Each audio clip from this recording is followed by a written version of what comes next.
Nous vous présentons le simulateur de cadenassage ID00801S de Fabtech ID, ses composantes et la bonne manière de le démarrer et de l'éteindre. Le simulateur permet de reproduire les éléments d'une machine ou d'une ligne de production en usine.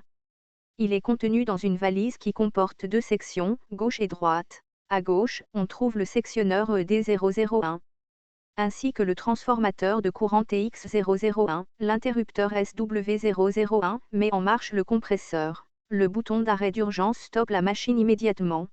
Le cylindre pneumatique VR001 peut monter ou descendre. La manette permet d'actionner le cylindre. Du côté droit, on retrouve deux valves à billes verrouillables MV001 et 002. La valve MV003. La valve à volant du drain MV004 pour purger l'air du système. Le cadran indicateur de pression ou manomètre PG001. Et enfin, le compresseur à air comprimé CO001. Tous les équipements du simulateur ont un code unique, composé de 2 lettres pour le type d'équipement et de 3 chiffres qui forment un numéro séquentiel. L'électricité alimente le compresseur, qui génère de l'air comprimé, qui permet d'activer le cylindre. Pour activer le cylindre, l'air comprimé peut emprunter 2 chemins différents, soit par la ligne d'alimentation directe, soit par l'air accumulé dans le réservoir.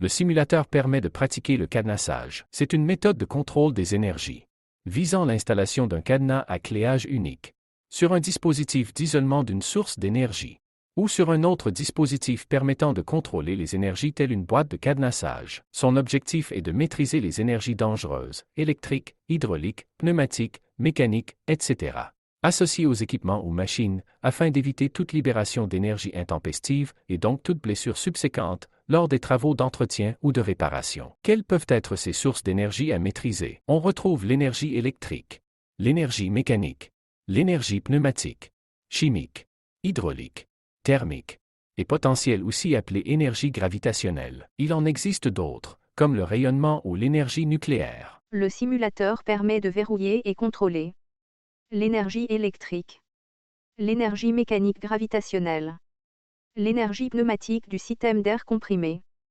qui inclut le contrôle de l'énergie résiduelle du réservoir et des conduits.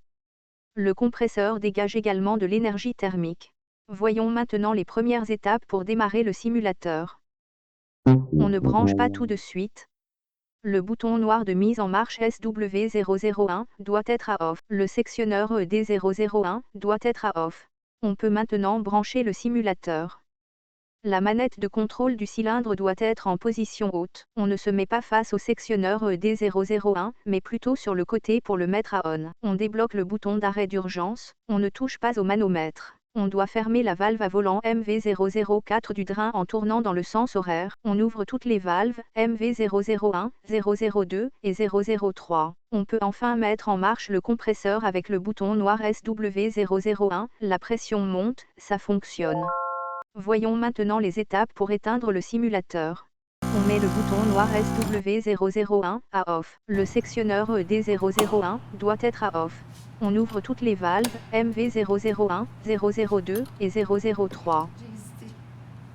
On doit ouvrir la valve à volant MV004 du drain en tournant dans le sens anti-horaire. On entend l'air s'évacuer, et le manomètre doit retourner à 0 et le cylindre doit descendre. Voilà, c'est tout.